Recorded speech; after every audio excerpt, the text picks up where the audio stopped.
राधा वल्लभ श्री हरिवंश। राधा वल्लभ श्री हरिवंश।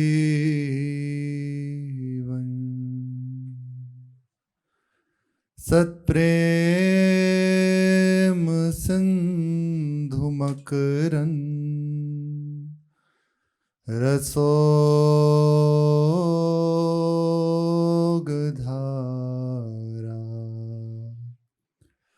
सारा न जश्रमभित स्रवदाश्रितेषु।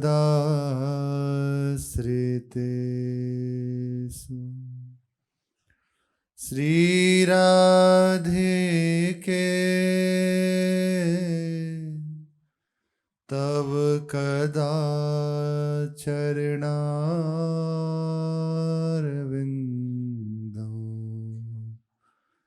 गोविंद जीवन धनो शिरसा वहामि।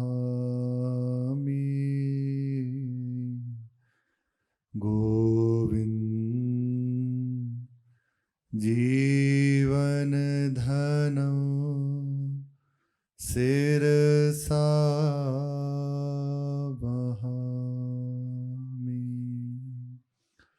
श्री राधा वल्लभ लाल की जय। मंगल आदि विचारि रहे वस्तु नौर अनूप। हरिजन को जस गावते हरिजन मंगल रूप। भक्त भक्ति भगवंत गुरु चतुर नाम बपुए। इनके पद वंदन किए नासत विघ्न अनेक।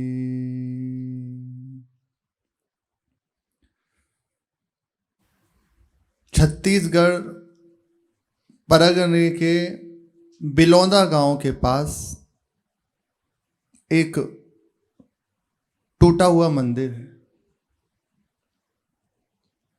उसकी सीढ़ियों पर एक विक्षिप्त जैसा जो दिख रहे हैं एक लड़का बैठा हुआ है।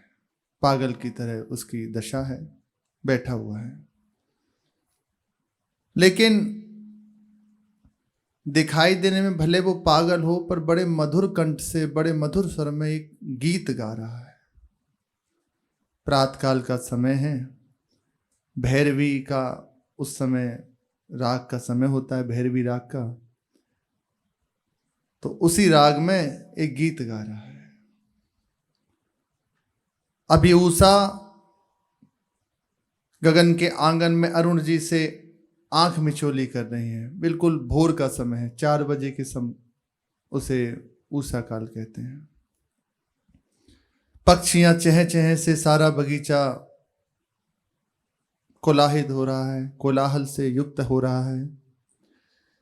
बगीचे के पास ही एक जीर्ण शीर्ण पुराना मंदिर है, जिसके जगमोहन में एक लड़का बैठा हुआ है। वहीं उसी के पास चिड़ियां बैठी हैं, गिलहरियां बैठी हैं, और वो अपने भाव में बैठे हुए गीत गा रहा है। ये गीत एक प्रेमी का गीत है, अपने प्रीतम के लिए। जब तक प्रभु के सिवा कोई और है तो हृदय से आर्त पुकार नहीं निकलती। जब तक हृदय में हमारे कोई भी बल है तब तक करुण पुकार नहीं होती। जब तक किसी से भी संबंध है तब तक हृदय रोता नहीं। कुछ भी यदि पकड़े हुए हो तो ये स्थिति नहीं हो सकती। और यदि केवल प्रभु अपने हैं तो पुकारे बिना रह नहीं सकते, स्वभाव पड़ जाता है। अब आप उनसे पूछें क्यों पुकार रहे हो, क्या चाहिए? कुछ नहीं चाहिए, बस रहा नहीं जाता। भोरी सखी कहती हैं, मोहे टेढ़न की कछु बान पड़ी, मुझे आदत पड़ गई है आपको पुकारने की। क्या चाहिए? तो वास्तविक बात है, कोई कामना ही नहीं है। आप प्रसन्न रहो, आप मिल जाओ, बस आपसे है जो बात है। आदत हो जाती है, नाम का रटन हो रहा है या वो भाव में बैठा है, तो उसके अंदर से एक आर्त पुकार होती रहती है, हे नाथ, हे मेरे प्राणनाथ। बस मधुर मधुर पुकार होती रहती है। उसी पुकार में कभी रोता है, कभी विकल हो जाता है, कभी शांत हो जाता है। वही पुकार प्रभु को विवश कर देती है। प्रभु उस पुकार का आस्वादन लेते हैं, उस अवस्था का आस्वादन लेते हैं। लेकिन जब तक कोई और है हमारा, तब तक ऐसी स्थिति होना कठिन है, बहुत कठिन है। इसलिए प्रभु से मनाना चाहिए, प्रभु ये बात हमें जना दो कि आपके सिवा हमारा कोई नहीं है। और सत्य बात है, प्रभु के सिवा कोई अपना नहीं है। बाहर को छोड़ो, ये शरीर भी अपना नहीं है। जब इसकी जो गति होनी है वह हो रही है, आप चाहकर भी नहीं रोक सकते। खूब दवा इसकी कराओ, खूब इसको औषधियाँ पवाओ, खूब मेंटेन करके रखो, लेकिन ये जब इसकी जो दशा होनी है हो रही है, कोई इसे नहीं रोक सकता। जब ये शरीर भी अपना नहीं है तो और किसको अपना कहें? जैसे अपने कह रहे हैं, पर सत्य बात है, जिसे ये बात लग जाती है, जिसके हृदय में व्याकुलता जागृत हो जाती है, बस उसे चैन नहीं पड़ता। और यही लगता है कि जब कोई मेरा नहीं है तो है कौन मेरा। तो बस एक अंदर से पुकार होती है, प्रभु आप ही सर्वेश्वर हैं, सबके परम सुहृद हैं, सर्वज्ञ हैं, आप ही मुझे अपना लीजिए, आप ही करुणा करें, मुझे अपना बना लीजिए। वही पुकारता है, हो रसिया मैं तो शरण तिहारी। हो रसिक शेखर, हम आपकी शरण में हैं। नहीं साधन बल बचन चातुरी, एक भरोसो चरण गिरधारी। एक भरोसो चरण गिरधारी। हो रसिया मैं तो शरण तिहारी।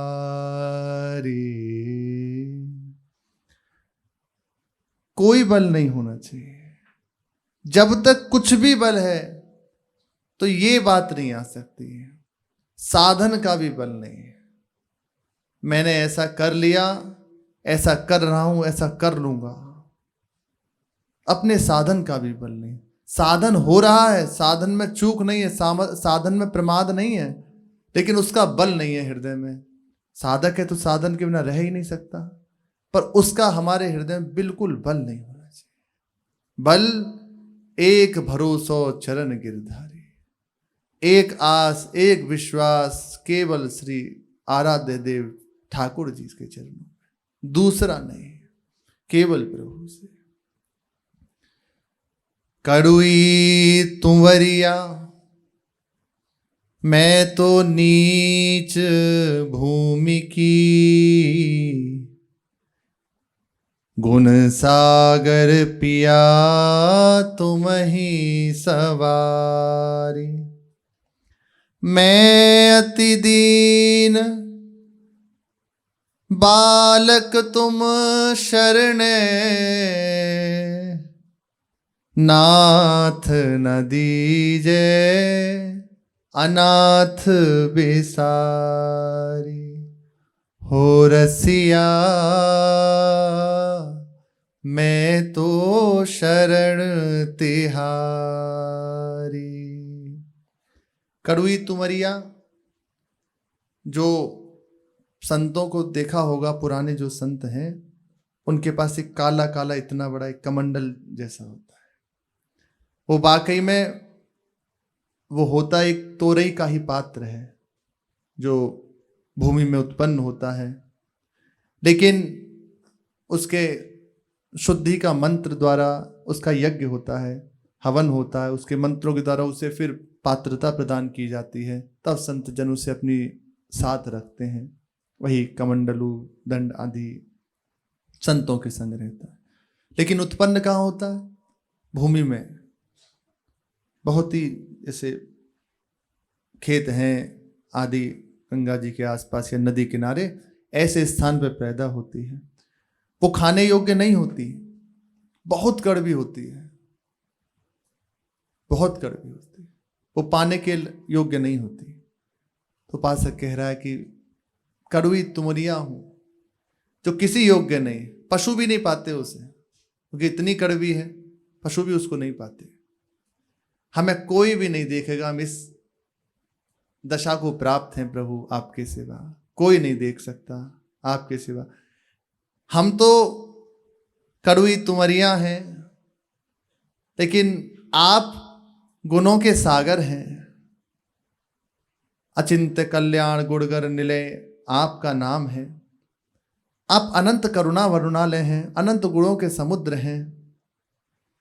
आप ही यदि संभाल ले तो समझ जाऊंगा, और हमारे पास कोई भरोसा नहीं और कोई बल नहीं। ये केवल वही कह सकता है जिसके हृदय में केवल प्रभु का बल है। आप उसका दिनचर्या देखें, उसकी जीवन शैली देखें, तो एक क्षण भी उसे विश्राम नहीं है। हर समय साधन में नाम जप, स्वाध्याय, परिक्रमा, सेवा, आठों प्रहर लगा है, लेकिन बल नहीं है। बल है तो केवल प्रभु के चरणों का। अगर हमारी बात बननी है तो मेरे नाथ बस आपसे बननी है, जो बनी है आपसे बनी है, जो बनेगी आपसे बनेगी, बस इतनी बात उसके हृदय में रहती है। श्री गोस्वामी तुलसीदास जी महाराज ऐसे महापुरुष हैं, अद्भुत महापुरुष, अद्वितीय महापुरुष। जितना उनके लिए कहा जाए उतना थोड़ा है। वे कह रहे हैं कि प्रभु आप यदि त्याग दोगे तो अब फिर कहाँ जाएंगे? किसी देवी देवता में भी इतना बल नहीं जो हमें संभाल सके। केवल आप ही का बाना है, आप ही हमारा निर्वाह कर सकते हैं। मैं सब साधन भजन विहीन हूं। और उनका साधन 12 ग्रंथ श्री गोस्वामी तुलसीदास जी के प्राप्त होते हैं, और स्वयं भगवान उनके सेवा में उपस्थित रामचरितमानस जी की रक्षा में स्वयं श्री ठाकुर जी विराजमान हैं। नाम की जो संख्या है वो गणना से, ऐसा हमने जो श्रवण किया संतों से, 9 का नाम की भरी है। 1 नौका, ये संतों की भाषा है, 1 नौका में 99 करोड़ 99 लाख 99,999 की 1 नौका होती है। ऐसी 9 नौका श्री गोस्वामी जी महाराज ने नाम की संख्या पूर्वक, अब उनका ऐसा थोड़ी कि निरंतर नहीं चलता होगा, अजपा नहीं चलता होगा, ये 1 नौका भरी है। इतनी ऐसी 9 नौका गोस्वामी जी संख्या पूर्वक इतना जप किया है। और भी बड़े बड़े हुए श्री दादू जी महाराज, आज विश्वास नहीं होगा, 1 खरब जप किया। अरे आप तो कुछ भी बोलते ही जा रहे हो। नहीं, ऐसा नहीं है, सत्य बात है। 1 खरब जप संख्या पूर्वक। उसके बाद भी कहते हैं जैसा नाम था तैसा लीना ना है, ऐसा नाम ले नहीं पाए। साधन में भजन में कहीं प्रमाद नहीं है, लेकिन बल नहीं है।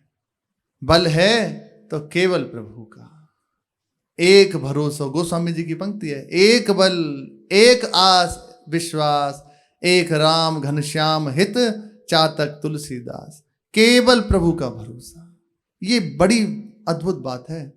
संपूर्ण साधन के सार की बात है कि हृदय में भरोसा अपने आराध्य देव का हो जाए, भरोसा आ जाए। बड़े बड़े महापुरुष जन पूरा जीवन इस भरोसे को ही प्राप्त करने में बिता देते हैं। अंतिम अवस्था है ये भरोसा। पूर्ण आश्रय प्रपत्ति अंतिम अवस्था है। और अपने जनों को भगवत कृपा से प्रथम में यही प्राप्त है। सब हो रहा है, लेकिन भरोसा केवल श्री लाडी जी के गोड़े चरणारविंद का है। अपने गुरुदेव ने ऐसी करुणा करी कि साधन बाद में मिला, पहले भरोसा मिला है। ये अहेतु की कृपा है। ये तो पूरा जीवन जिसके लिए पचना पड़ता है वो सहज में दे दिया।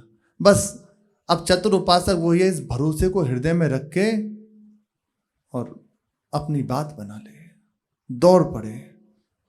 होई राम को भरोसा, आगे फिर नाम जप, क्योंकि भरोसा हो गया तो इसके निरंतर भजन ही होगा। और इसका प्रभाव होगा कि तुलसी तज कुसुमाज समस्त कुसुमाज सुने, बिगड़ी जन्म अनेक की अब ही सुधरे। आज अभी इसी क्षण बन जाएगी। भगवान का भरोसा रख ले। मेरे एकमात्र सर्वेश्वर जो कुछ है, मेरे सर्वस्व केवल प्रभु हैं। मैं केवल प्रभु का हूं। हृदय में नहीं आ रही, वाणी से ही कहना प्रारंभ कर दो। थोड़ी थोड़ी देर में जैसे उबासी आती है ना, ऐसे हमें एक उमंग आने लगे हृदय में, मैं भगवान का हूं, भगवान मेरे हैं। आप निश्चित मानिए इसका चमत्कार होगा। जो हमारे झूठे लौकिक संबंध है ना, उनसे अलगाव होने लगेगा। सत्य संबंध भगवान से है, वे हृदय में जागृत होने लगेगा। स्मृति जागृत हो जाएगी, मैं प्रभु का हूं, प्रभु मेरे हैं। हे नाथ मैं आपका हूं, आप मेरे हो। हे नाथ मैं आपको भूलूं नहीं। बस ये बात कर ले। पूरा जीवन श्री स्वामी राम सुखदास जी महाराज ने साधन में बिताया। यहाँ तक कि साधक संजीवनी जैसी अद्भुत ग्रंथ की रचना की, गीता जी की टीका की, साधकों के लिए कैसे सुलभ हो परमार्थ ऐसी व्यवस्था की। पूरा सब कुछ करने के बाद हृदय की अंतिम अवस्था यही आ गई, भरोसा कर ले प्रभु का। हे नाथ मैं आपका हूं, हे नाथ आप मेरे हैं। बस ये स्मृति में डाल ले, हे नाथ मेरे तो आप ही सहायक हैं। हे नाथ बस आप देखते रहिए। थोड़ी थोड़ी देर में जैसे स्मृति आई याद करता रहे, प्रभु मेरे हैं, मैं आपका हूं। मैं अति दीन बालक तुम शरणे, हम अत्यंत दीन हैं, आपके चरणों की शरण में हैं। नाथ न दीजय अनाथ बिचारी, मेरा तो कोई नहीं है आपके सिवा, कहीं मुझे अवगुणी जानकर विसार मत देना। हमारे प्रभु का यद्यपि ऐसा स्वभाव नहीं है, पर उपासक अपने हृदय का भाव रखता है। प्रभु आपके सिवा मेरा कोई नहीं है, आप मत भूल जाना, क्योंकि आप भूल गए तो फिर कौन याद करेगा। आप याद हो तो फिर किसकी याद करें। आप मत भूल जाइएगा। निज जन जानी संभारोगे प्रीतम, प्रेम सखी नित जाई बलिहारी। हो रसिया मैं तो शरण तिहारी। अपना जान के आप ही संभाल सकते हैं, आप ही संभालिए, आपने ही संभाला है। मैं बस आपकी इस महिमा पे बलिहारी जाती हूँ। हे रसिक शिरोमणि अति उदार करुणा वरुणालय से युगल सरकार, हम आपके चरणों की शरण में। ये जिसका कोई नहीं है उसके हृदय से होने लगी, वे ना चाहे तब भी होने लगेगी। एक गुदगुदी हृदय में होने लगेगी। चैन ही नहीं पड़ेगा आपको बिना प्रार्थना की। क्यों कर रहे हो? खूब सुन लो कि प्रभु से कुछ मत मांगो, तो कोई मांग नहीं है पर रह नहीं सकते। एक बिना प्रयास के आप नाम चल रहा है, मानस पे जितनी हमारे हृदय में सामर्थ्य जागृत हो गई, रूप को सहन करने की उतना रूप विराजमान है। नाम चल रहा है और अंदर ही अंदर प्रार्थना हो रही है। आप देख लीजिए, आप ही कृपा से होगा। आप संभाल लीजिए, आपकी अत्यंत दुरंत माया है, आप ही देख लीजिए। बस प्रभु मुस्कुरा रहे हैं देख देख के, उन्हें अच्छा लगता है। दूसरा हमारा कोई ना हो, केवल प्रभु हो। बहुत पुरानी बात है, लेकिन लगती है ऐसे जैसे कल की हो, क्योंकि भक्तों के चरित्र सदैव नवीन ही रहते हैं। एक अत्यंत अकिंचन ब्राह्मण के घर पे मुरारी नामक एक भक्त का जन्म हुआ। अत्यंत अकिंचन, धन का बड़ा अभाव, लेकिन पुत्र इतना सुंदर जो मुरारी नाम के थे, बहुत सुंदर, बहुत सुघड़, इतना स्वस्थ कि और इतना प्रसन्न कि अब तक इनके परिवार में ऐसा बालक हुआ ही नहीं। अरे भगवद आश्रित है, भगवान का जन है। ऐसा लगता मानो श्री ठाकुर जी हों, माता यशोदा के लाला हों। इतने सुंदर बच्चे को पाकर माता पिता, जो उन मुरारी जी के माता पिता थे, वे बड़े प्रसन्न, मानो उनके यहाँ तो कंचन का मेह बरस गया हो, उनकी सब अकिंचनता दूर हो गई हो, ऐसे उनका हृदय प्रसन्न रहने लगा। उन्हें ऐसा लगता मानो हमें जो कुछ पाना था सब पा लिया। भगवत भक्त की अत्यंत महिमा है। पूज्य महाराज जी आज सत्संग में कह रहे थे कि जब किसी योग भ्रष्ट का श्रीमान कुलवान के यहाँ जन्म होता है तो संपूर्ण सामग्री उसके सामने फेंक दी जाती है, जब तक उसकी अरुचि न हो जाए। ले कितना चाहिए, पर भगवान एक कृपा और करते हैं, उसके हृदय में इतनी व्याकुलता दे देते हैं कि कहीं चैन नहीं ले सकता। ये बड़ी तसल्ली की बात है। नहीं तो कहीं ना कहीं यहां तक तो एक रहता है कि अरे प्रभु दूसरा जन्म लेना पड़ेगा तो फिर भजन साधन कैसे बनेगा। लेकिन यहां बड़ी आनंदमयी बात यह है कि जिस वजह से वो भ्रष्ट हुआ, उस भोग की बाहुल्यता, और फिर अगले जन्म में उसे इतनी व्याकुलता, भगवान अपनी ओर से, हमारे अंदर प्रश्न था, हमने कहा नहीं, पर कि भजन किया तो उसका जैसे 100 नाम जपे तो आगे से 101 से शुरू होगा, पर ऐसी व्याकुलता तो थी नहीं कि सारे भोगों को छोड़ दे। ये हमारे अंदर प्रश्न था।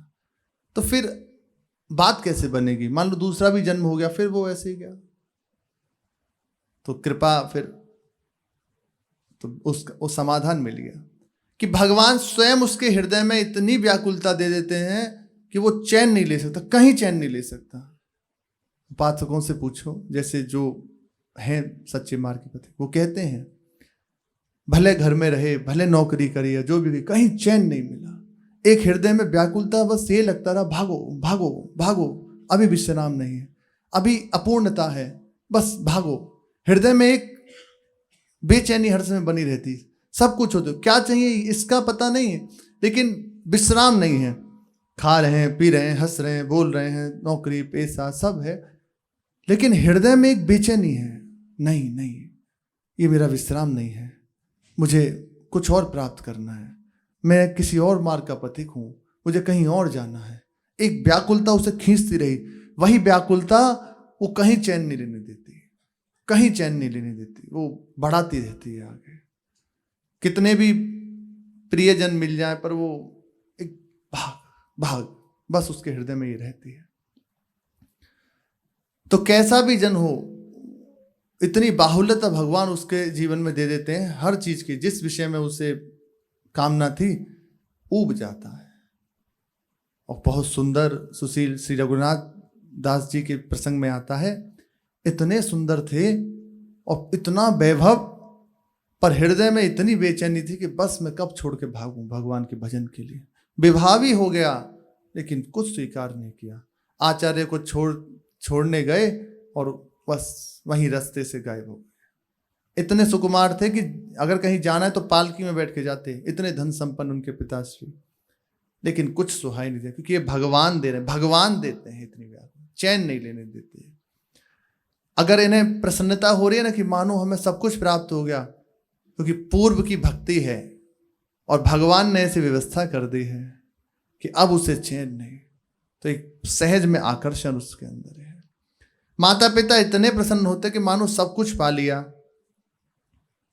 माता जी मुरारी जी को गोद में लेके लोरियां सुनाती, और लोरियां भी ऐसे ही नहीं, भगवत भक्ति से युक्त, बचपन से ही भक्ति के संस्कार माता जी की कृपा से पढ़ना प्रारंभ हो गए।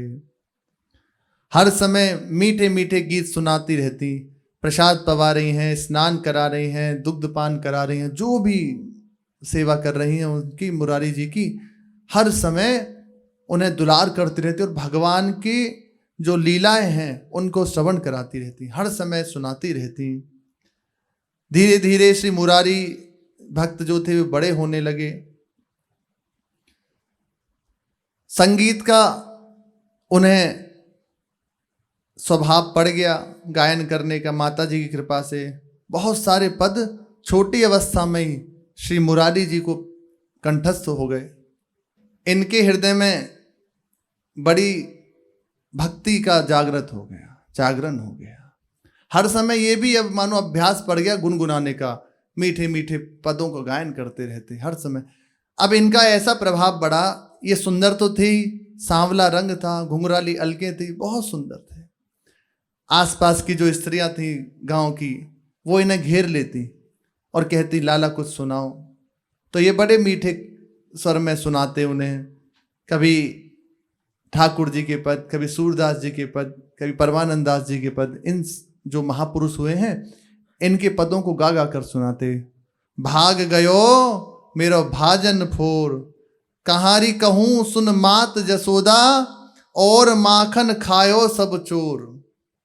ऐसे सुंदर सुंदर पद उन्हें याद हो गए। लरिका 5-7 संग लीने, लालजू के संग की लीला का श्रवण करा रहे हैं। लरिका 5-7 संग लीने, ठाकुर जी चोरी करने गए हैं तो यशोदा मैया से शिकायत करने गोपी आई है। ये लीला गायन करके सुना रहे हैं श्री मुरारी भक्त उन जो गांव की स्त्रियां हैं, माताएं हैं उनको।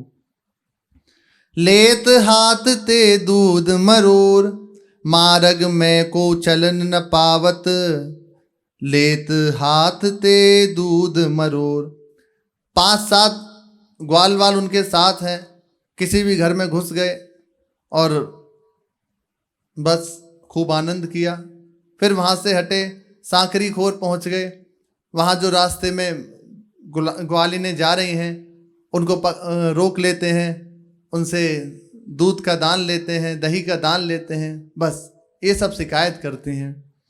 समझ न परत यही याही ढोटा की, रात दिवस रह गोरस ढंढोर, आनंदे फिरत फाग सो खेलत, तारी देत हसत मुख मोर। पता नहीं चलता इनके मन में क्या सूझी हुई है, हर समय होली सी खेलते रहते हैं पूरे ब्रज में। सुंदर श्याम रंगीलो ढोठा, सब ब्रज बांध्यो प्रेम की डोर, परमानंद सयानी ग्वालिन, लेत बलैया अंचल छोर।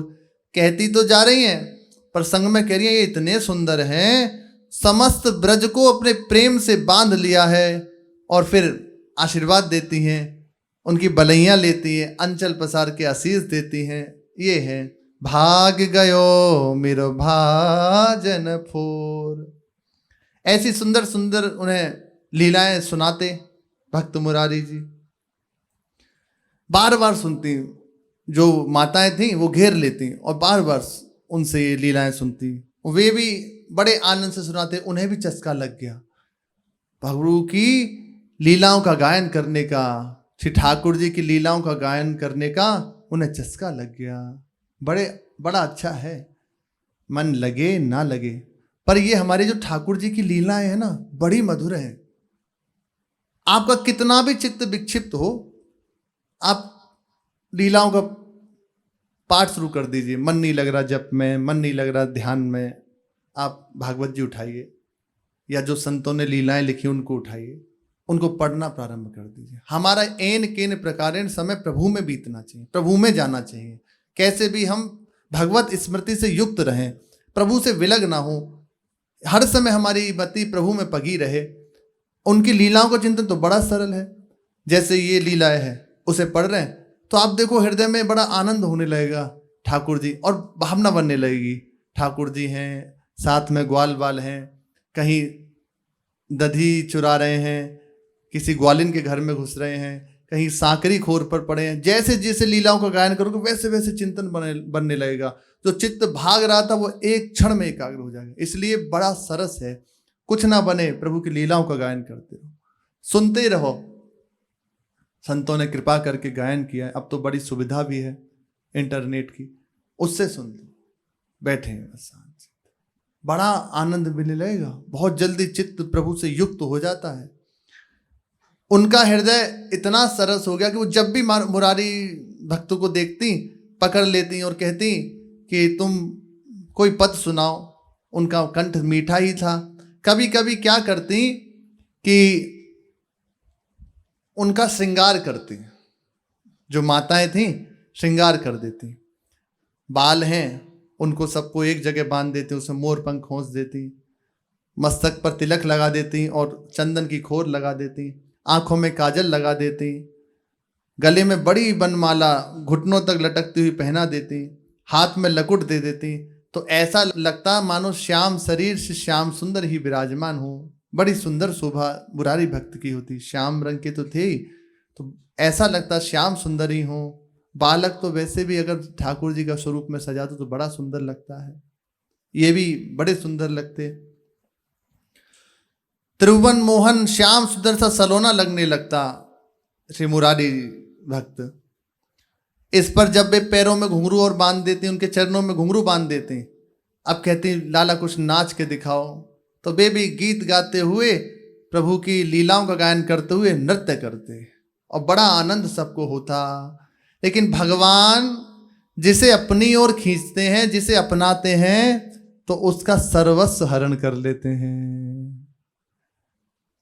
प्रभु की अत्यंत कृपा यदि चाहिए तो ये होगा, सब कुछ नाश हो जाएगा, कुछ नहीं बचेगा, केवल प्रभु रह जाएंगे, केवल प्रभु रह जाएंगे। इस शब्द में प्रभु के साथ दूसरा कुछ नहीं जुड़ा, केवल प्रभु। जो भी इसमें युक्त होगा सबको प्रभु हटा देंगे, क्योंकि हमारे प्रभु को दूसरा पसंद नहीं है, और वैसे भी उनके सिवा दूसरा कोई है ही नहीं। हम माने हुए हैं, तो जो हमारी मान्यता है उसको प्रभु दूर कर देते हैं।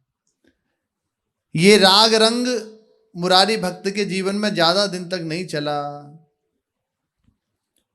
क्योंकि प्रभु जिसे अपनाना चाहते हैं उसे बलात् अपनी ओर खींच लेते हैं। जहां जहां वो फसाव करता है बस सब संबंध तोड़ देते हैं। देखो जिसे प्रभु खींचते हैं, धन में आ सकती है धन नष्ट कर देंगे, शरीर में आ सकते हैं तो शरीर में असाध्य रोग दे देंगे, नष्ट करा देंगे शरीर भी, कहीं का नहीं रहने देंगे। परिवारों से ज्यादा प्रीति है तो परिवार में फूट पड़वा देंगे। दुश्मनी थोड़ी निकाल रहे प्रभु। अब लगेगा कि वैसे दुश्मनी क्यों करते हैं, कृपा कर रहे हैं कि दुश्मनी कर रहे हैं? नहीं नहीं, ये करुणा है, अहेतु ही कृपा है उनकी, दुलार ही है उनका। वे जो कार्य हम छोड़ नहीं सकते वो अहेतु ही कृपा करके छुड़ा देते हैं। अगर प्रभु ना कृपा करें ना तो शरणागति हो ही नहीं सकती, प्रभु को प्राप्ति नहीं किया जा सकता यदि भगवान कृपा ना करें। भगवान की प्राप्ति कैसे होती है?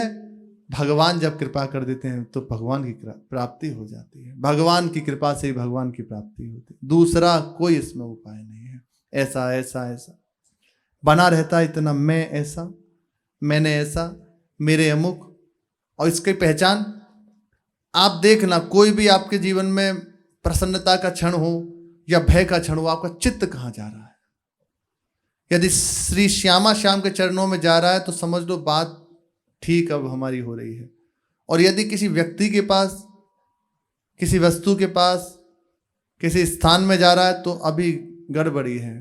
प्रभु इसे हटाएंगे, या तो विवेक के द्वारा पहले ही इसको काट दो, नहीं तो भगवान इसका ऑपरेशन करेंगे, बिल्कुल कर देंगे, और जड़ मूल से इस रोग को दूर कर देंगे। भवरोग जड़ मूल से दूर कर देंगे, बिल्कुल दूर कर देंगे। भगवान जिसे अपनाते हैं उसे अपनी ओर खींच लेते हैं, ऐसा खींच लेते हैं वो किसी का नहीं रह जाता, कोई उसका नहीं रह जाता। श्री मुरारी भगत के कुछ ही दिन बाद पिताजी अंतर ध्यान हो गए। वैसे भी परिवार अकिंचन, कोई कमाने वाला नहीं, एक ही पुत्र।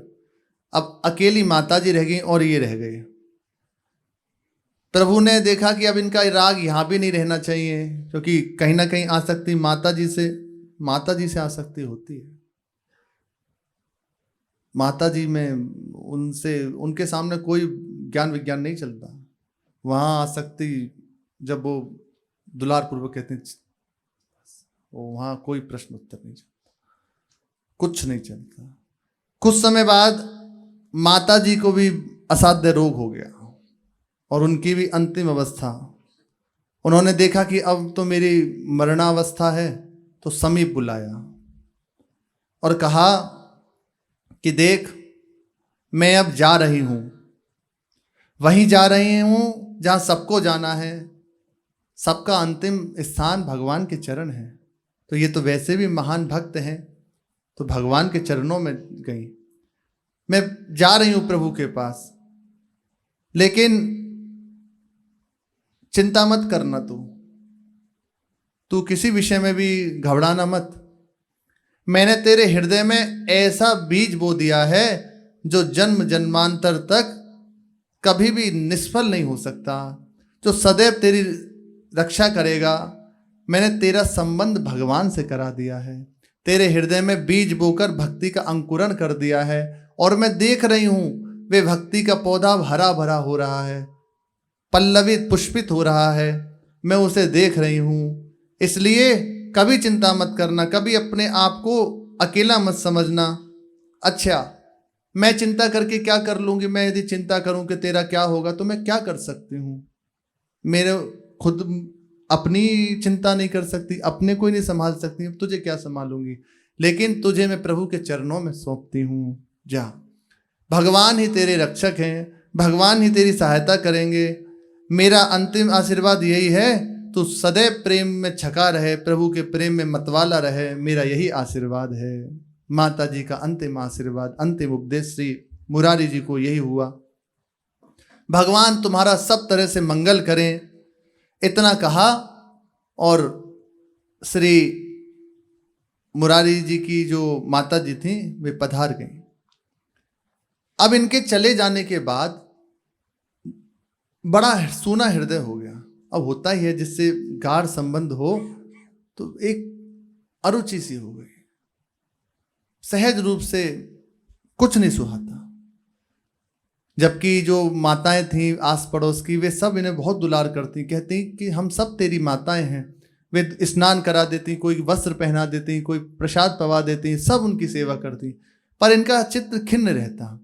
जब से माता जी पधारी तब से एक उदासीन रहने लगे। और गांव के पास ही एक पुराना मंदिर था, वहीं जाकर बैठ जाते।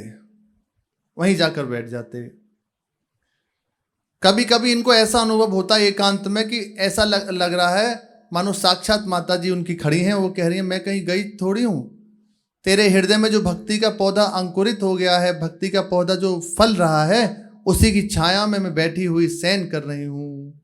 अर्थात प्रभु के चरणों में ही हूँ, मैं कहीं और थोड़ी हूँ।